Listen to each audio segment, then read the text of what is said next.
Greetings, Summoners. Cosmic here, and welcome back to another Battle Spirits Saga video. And today we have the top 16 from the Pasadena Grand Open. Yes, surprise, top 16, not just top 8. It's always a gamble which one we're going to get, but hey, I'm happy to have top 16. And as always, we will just do a quick archetype overview, and the full list can be found on Eggman's website, which I will have linked below in the pinned comment. So make sure to go check that out if you want to see the other lists. But without further ado, let's just jump right into things with the champion list with Ryan Matas. Love to see it, that someone who's been performing so well and so consistent event after event after event finally got that win. So huge shout out to Ryan, but it is the Red Midrange deck, which, spoiler, if you haven't seen the Brisbane video, go check that out. I did cover it there a bit as well, but Red Midrange did win both of these events this past weekend. So there is a lot of similarities in these lists and why they did good, but generally, to keep it short for this video,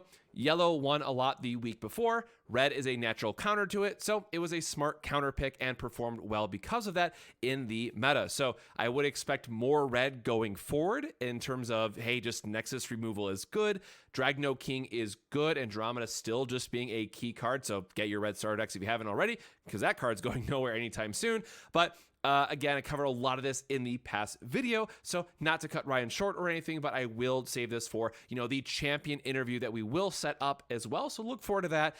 It should be up early next week when all things line up. That said, let's talk about the runner-up. We had Austin Pizarro with the, don't call it soul control less, but it's like just purple good stuff mid-range, right? So this goes a little bit back to the set 1 issue of purple just having a bunch of good cards and not really fitting into the various different archetypes like the last list that we're going to talk about today. But in general, right, Costume Artist continues to perform. That's why I just left it up there again for the second video in a row, in terms of this card really just does so much for what purple wants to be doing in set 3 that it is a must pick up in all the versions, because getting that extra card draw, getting your extra Beldegor triggers when you want them, it just provides so much, and it's a very obvious combo with Lamorak as well, now giving us an even better engine for purple decks to rely on. Now that said, as we look at the 4 drops and 5 drops for the Beldegor, it's just Lamorak, which again we mentioned is really good. Cavalier drawing more cards, and then Black Lance, again, best Lance as we like to call him, just having that cursed body while drawing 2 is very good. And at the top end, a 3-3 split from the Cursed combo with Baculus and Cursed Dragon, right?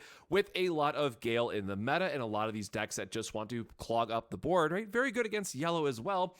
Just resolving a Cursed combo can win you the game on the spot a lot of times if they play into it too hard.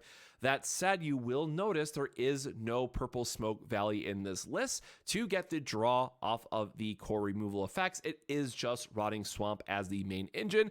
But again, with Rotting Swamp, we can still set up things with like Costume Artist and Black Lance where it's getting back to your hand that way too. So Rotting Swamp really is showing itself to be a very strong and probably the purple nexus of choice going forward in set 3 because of Costume Artists. And again, I really look forward to seeing where these lists kind of pivot in the near future, because I think there's a lot to be said about like the Shadow archetype, the Core Control archetype, the Snake archetype that was in set 3, which, Costume Artists can realistically go in all of these because it's just that good of a card. And then, of course, we have to give a special shout out to the sideboard here as well, with the 2 of Manaka to kill the green Void Lord, or I guess other Void Lords if people are playing them right, but definitely a very conscious choice here with a lot of the Gale being expected in the meta. And spoiler, it kills the one card that you really care about. And then also 2 of Pendacles being the good old purple starter deck card. Because again, I love that these purple, or the purple and red starter decks, and of course Elk being in white, right? All the original starter decks are very, very good, and even yellow has some cards in there that have some value to them. So huge shout out to that 3 sets in, we're still seeing some good play out of those starter decks. But Pendacles is the same thing, that, hey, when you summon it, you get to remove the cores down to 1, and then attacks as long as level 2, you get to strip the last core. It is just meant to be a key part of removal. Now, again, it is only a 6k, so it's likely going to die in combat, but spoiler, we're going to draw off Rotting Swamp, and if we really want to, we have the level 2 ability of Rotting Swamp to just pick up the Pendacles again and threaten to play it on the following turn. So again, with all the Serpent support that we got in set 3 and how just insanely strong Rotting Swamp continues to be, I'm very much looking forward to seeing how this list in particular pivots a little bit more into the either snake control stuff, or if we get other people who kind of like, hey, we just want to play still core control, and those two decks evolve in their own way. So love this list. Very excited to see some of these key pieces coming out of the sideboard, because that's really a big strength with Battle Spirit Saga, is getting to sideboard, right? And planning for these matchups and making these right meta calls. So huge shout out to Austin with that list. Now, technically, for those that are new, maybe this is your first video, you don't know how I do these yet. Typically, I only showcase the top or the highest performing list for each archetype, right? So if purple control gets first, I will not show any other purple control list that was in the top 8. And I'm probably going to get a bit of flack for giving a huge shout out here to Brad Watson, which is also a red mid-range list. But if you caught our Church of Penton podcast, definitely go check that out. We went into it a lot more detail there than I'm going to do for this, shorter review video. But at the end of the day, there is something to be said about Trident Dragon and Apollo versus the Dragno King Scorch Battlefield deck, right? Yes, a lot of these still do have like Eagle, because Eagle is just really good vanilla to be blocking things like Genbu, and it's just still the best vanilla in the game, right? Dino Man being that early 6K to stop things like Ant-Man Worker or other hippos, just early other plays your opponents could be doing. But having Trident and having those Ruby Sanctuaries, once you start playing with this combo, you really start to understand that this is an entirely different style of red deck that you can be playing, and one that wants to be far more proactive once you get your Ruby Sanctuaries and Trident Dragons on board, because you are getting so many cores back during the start of combat, which again works very well with Trident Dragon for his effect to make sure you can still blow up the 6K BP threshold that he's looking for, or of course Apollo Dragon, which is not in this list, but one that I would expect to see, still fit very well because of Ruby Sanctuary and get to draw cards, but Apollo can also then get some cores back on him and pop some stuff when he swings, right? So Apollo and Trident Dragon just work so well together. But I definitely think coming out of the Pro Tour, again, huge shout out to Primitive Kage, who made top 16 with the Dragno King Scorch Battlefield style of list, right? And we've just been seeing this evolution of this archetype going all the way from, like, again, these just nonstop back-to-back events that, hey, Scorch Battlefield is still just a very good card, it turns out. And then also I think people are quickly discovering that, the Trident Dragon and Apollo Dino are very good cards as well out of set 3. And we're finally starting to break away from the shackles of, hey, there's only Scorch Battlefield in red. So huge shout out. Love this list. Definitely is like the bigger, big red, as we like to call it in other card games. And we'll have to see how this evolves in the future. But I definitely could see us having the two different sides now, where you have Scorch Battlefield as the more aggressive focused red deck, and now the big red with Trident Dragon and Apollo Dino. Love this list. Super excited to see where it goes from here, but we will have to wait and see if anything happens again in Liverpool this next weekend very quickly with all these back-to-back grand opens, or we might have to wait until Atlanta, which is like 4 weeks away from the time of recording this, if I remember correctly, right? So there's going to be this notable gap between these grand opens to see how people can sit down with the meta, try to figure it out, and how these lists might refine.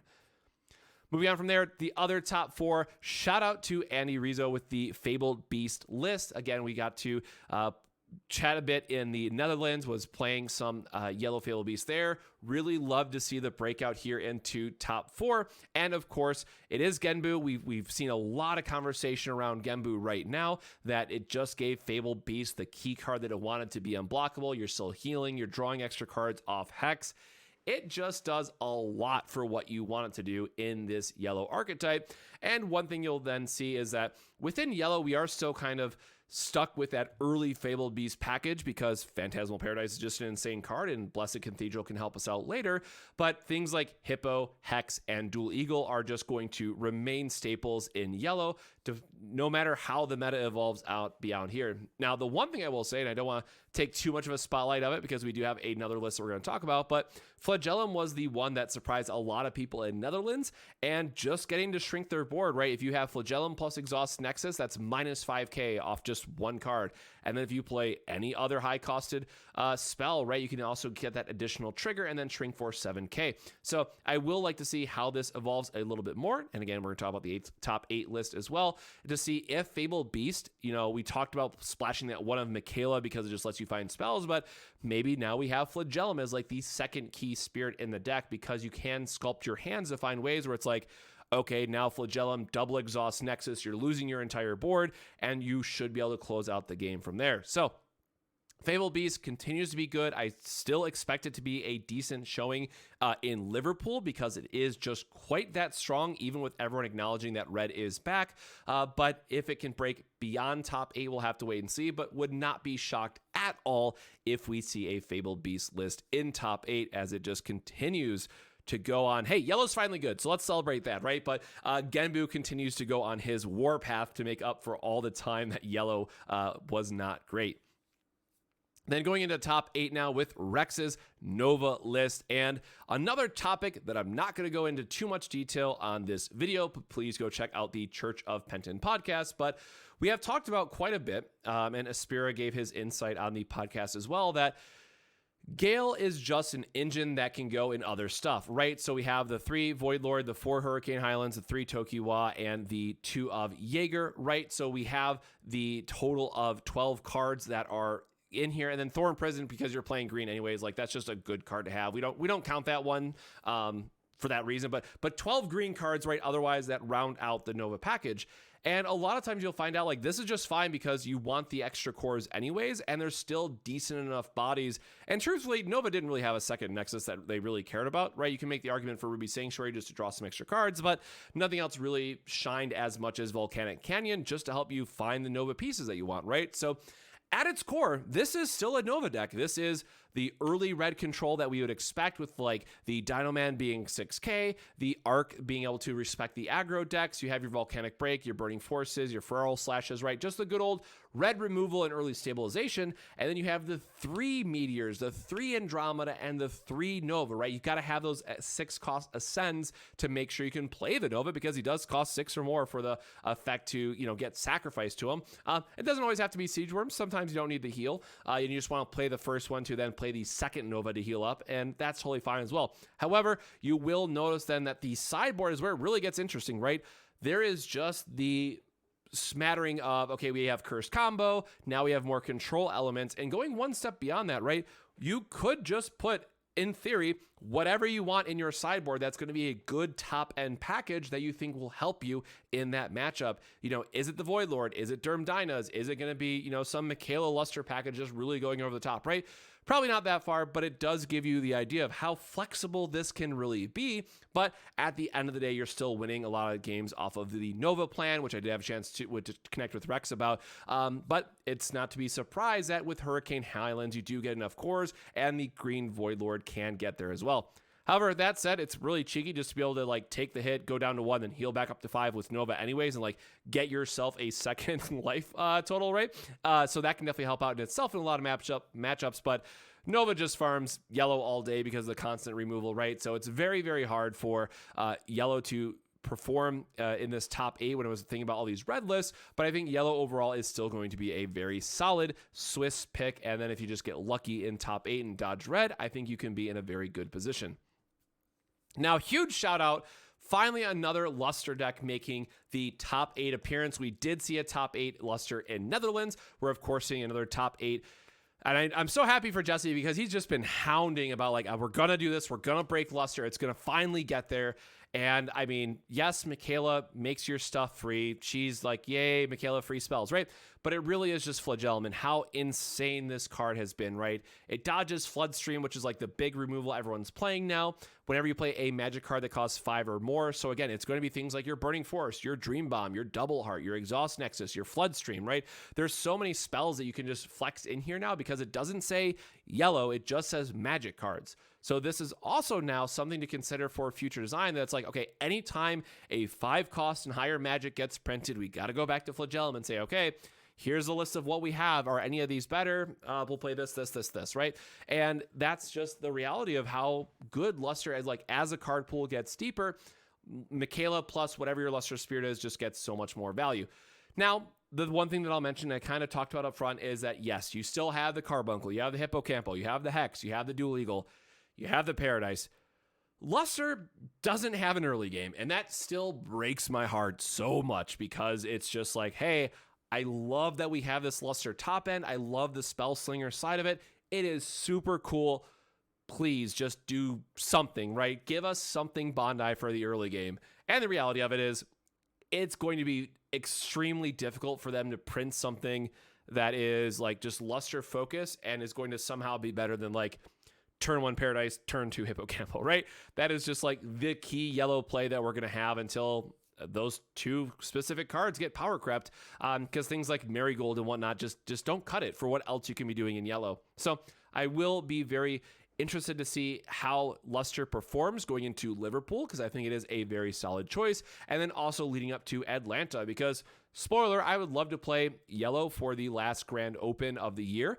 Just like, I played yellow at the launch event because it was, of the 4 colors, it was my favorite. I'm obviously a blue main. I already got to play blue in the Netherlands Grand Open, so check that box. And I would really love to just see a Fable Beast Luster list like this one that I could play at Atlanta and hopefully do well with. So fingers crossed, we'll see. But again, huge shout out to Jesse Smith. I know you were so excited for this one and to get Luster on the map from the NA side because, yellow has really been underperforming for a while in North America. And then last but not least, who went undefeated or lost, if it was 7-0, I cannot remember exactly if they went fully undefeated, but this insane Gale list. And I think still, I keep making the little plugs for it, but I got to say it again, go check out the Church of Pen podcast if you haven't already. But we talk about this quite a bit where it's like Gale, again, has this core package, and you just need to figure out whatever you need to figure out for what the shell looks like around it, right? So we see Assassin here for the draw. We see the 4-cost Vanilla just to block out Gembu, and it's a 5k for 1 core, right? That's kind of insane. It's early reductions. Forest Garden Alarune, I think, is the big pickup. A lot of people when if you caught the stream, you're like, oh wow, this card is a lot better than I expected. So would not be surprised if the SPRs sell out as more people get ready for Atlanta, because I do very, very strongly feel that Forest Garden Alarune is a must play in the Gale list. That's like the one little thing that I'll die on. I know a lot of lists were either just cutting it out or didn't believe in it, but it just helps set up so well for your early to mid game that says, look, this has a very strong win blocks effect that's going to make your life hell to try to get through.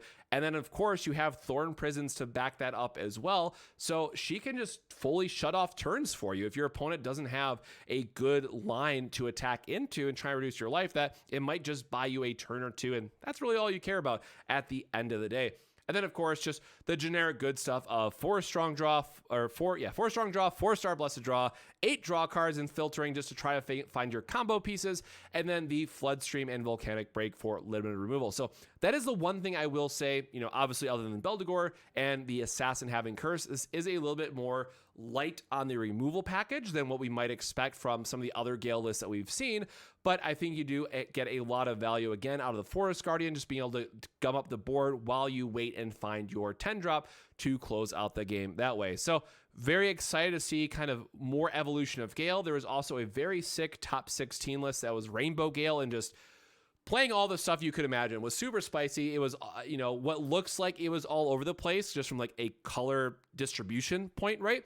But at the end of the day, as we mentioned, you just have the Gale engine, and that's going to ramp you a bunch of cores anyway. So might as well play your favorite or best cards from the other colors, because you're going to have enough cores to do it anyway. So Gale, I think, is the card or the archetype that we all recognize is very strong, even if it's underperforming right now. But it's one of those things I think just need to spend a little bit more time refining these lists, and we're going to see in absolutely a crazy Atlanta. I think it's still going to underperform in Liverpool just based on the timing and how much, testing people could really do, figuring out these different lists. But I think by Atlanta, we really will see a Gale deck in full force coming through. So again, huge shout out to Tyler that you just crushed Swiss. Obviously, I know you popped up in the Discord, talked a little bit about the top 8. You just got a little greedy. It happens, but definitely love to see the clean Swiss record. And, top 8 is very good as well. So looking forward to seeing how you do at the Pro Tour. And then the last list, which, all right, small disclaimer here, and I just got to be blunt about it. George got the pair down in the last round, and his opponent had 0 chance of making top 8. And the way it worked out is George bubbled at 9th because he lost the pair down. I was crushed for him, and then I was crushed even more once I found out of the absolute banger of a list that they were on. Now, look, I'm biased, I know. Nemesis is one of my favorite card from, at least set 1. The Shadows archetype is my favorite purple Shadows archetype. And this man also had the Cthulhu Shark and Enchained Arena in the main deck. Man, I love this list. I love this list so much. Like, I was so bummed to watch. Like, I was refreshing the app. I was like, come on, man. Because George and I have had the pleasure of playing, I think twice now, actually, if I'm not mistaken. But, I always see him at the top table. He's a great player. And he's always playing something a little different in his own brew. And I really love his deck building and what I see him play in event to event. Like, he's played Loki tokens. He had a Turbo Rex main in the Axe Spider meta that really tripped me up in Tulsa, or Monroeville rather, whichever one it was. Now I forget which event we played at. But again, really cool stuff that he consistently puts together. And we even see like the one of Pandemium in this list. We still have the Curse Dragon to snipe off the cores when we need to. Like, whoo, I love this list through and through. The one thing I will say is like it's triple core theft, which, we do have a lot of draw in purple, but 3, I think, you might want to cut that back to 2. You had the 3 Floodstream main, which is just really good control pieces. Like, I love this list. Now, of course, the other thing I want to give a shout out to in the sideboard is the Greatwood Castle Keep. Obviously very good for shutting off those when destroyed effects. Shutting down elephants can shut down a lot of purple. Just very good. So, again, super bummed out that this one, just barely missed top 8, literally bubbled out in that last, losing that final round was a huge miss. But if you think about like the event overall and you think about the diversity that we saw, so just going into the recap here once more, and yes, the 2 versions of Red Midrange probably need to be separated a little bit more before they count as each of their own archetypes, but we are seeing like one of the most diverse and craziest and healthiest metas the game has seen yet. Now, again, small disclaimer that could change as more people have time to test the format. And this could very much be a product of we just had nonstop back-to-back events that people can't breathe. You can't test, right? There's too much going on to really refine these lists and find a home from them. But there's a lot going on, right? And I'm very happy to see, 4 of the 6 colors doing very well. Now, yes, that does beg the question, will white and blue do something in Liverpool or Atlanta? And again, we got top 16 with the blue list that we put up for the Netherlands. I was very happy with that. I very strongly feel a mono blue style of list, or like trying to be as blue as possible, the best that you're playing for is probably going to be top 16, but I would love to be wrong. And then for white, I honestly believe, like, yes, I know Genbu is spooky, but you have so much game against every other deck in the meta, and as more people try to spread out and play these different decks, and we see more just straight diversity in the Swiss, white could be well positioned going into Liverpool if a lot of people are playing red, right? Because that is the natural thought of, hey, Genbu is doing really well. Red won this last week, and now we still expect a lot of people to be on Genbu because it is, yellow is finally having its time to shine. So do you play red, expecting a lot of people are going to be on that Genbu deck, or have too many people shifted to red to counter it, and now white is actually the best pick for Liverpool? I can't wait to see what happens. I'm very excited. And again, disclaimer, we're probably only going to get top 8 for Liverpool. We're not going to get top 16, but hey, I'll continue to cover out whatever we get for these lists because I'm very excited. Set 3 is a banger so far. People are super excited, and I am personally very excited to dig back into testing. And there's some TP promos that I'm looking at for the 2nd or 3rd or 4th time. Like, you know what? I was probably wrong about this. I can build something spicy. It might not be a top 8 deck, but there is like some really cool decks that you can do with the TP promos.